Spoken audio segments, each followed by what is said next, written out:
છોટાઉદેપુરથી હાલ મહત્વપૂર્ણ સમાચાર સામે આવી રહ્યા છે। મળતી માહિતી મુજબ આમ આદમી પાર્ટીના જિલ્લા પ્રમુખ રાધિકા રાઠવા સામે ફરિયાદ નોંધાઈ છે।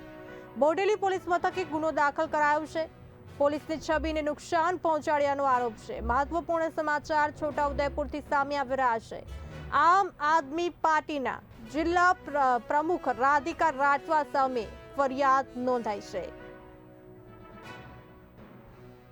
આજરોજ પીએસઆઈ પગી સાહેબ તથા સર્વેલન્સ ટીમના માણસો સોશિયલ મીડિયા મોનિટરિંગ કરી રહ્યા હતા। તે દરમિયાન એક સોશિયલ મીડિયા આઈડી તેમાં રાધિકા રાઠવા.app નામના ઇન્સ્ટાગ્રામ આઈડી પર છોટાઉદેપુર પોલીસ વિરુદ્ધ પાયાવિહોણા આક્ષેપ કરતો વિડીયો વાયરલ થયેલો, જે અનુસંધાને ઉપરી અધિકારીઓને ધ્યાન દોરી અને ફરિયાદ દાખલ કરવાની તજવીજ કરવામાં આવેલી અને આગળની કાર્યવાહી ચાલુ છે।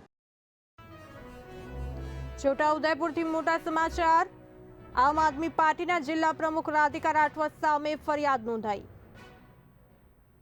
આ સાથે વધુ માહિતી આપવા માટે અમારા એસોસિએટ એડિટર ઉમંગ સોની જોડાઈ ચૂક્યા છે। ઉમંગજી, છોટાઉદેપુરમાં આમ આદમી પાર્ટીના જિલ્લા પ્રમુખ રાધિકા રાઠવા સામે પોલીસ ફરિયાદ નોંધાઈ છે, શું કહેશો? બસ તમને જણાવી દઉં કે જ્યારથી સ્થાનિક સ્વરાજ્યની ચૂંટણીમાં આમ આદમી પાર્ટીને કારની હાર મળી છે તે તેના નેતાઓ બોખલાઈ ગયા છે।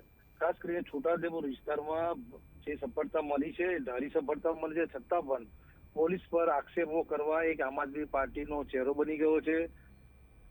ઇલેક્શનમાં એમને ધારી સફળતા ના મળે, ઈવીએમમાં ગરબડ, ભાજપ પર ગંભીર ખોટા આક્ષેપ કરવા, આ એમનું ચરિત્ર બની ગયું છે। તેના ભાગરૂપે આજે જે મહિલા છે તેમને આજે સોશિયલ મીડિયા મારફતે પોલીસની કામગીરી પર સવાલ ઉઠ્યા હતા। તેના ભાગરૂપે પોલીસે તેમના વિરુદ્ધ ફરિયાદ કરી છે અને તેમના સામે કાયદેસર કાર્યવાહી કરી છે। જી ઉમંગજી, અમારી સાથે જોડાવા બદલ આપનો આભાર।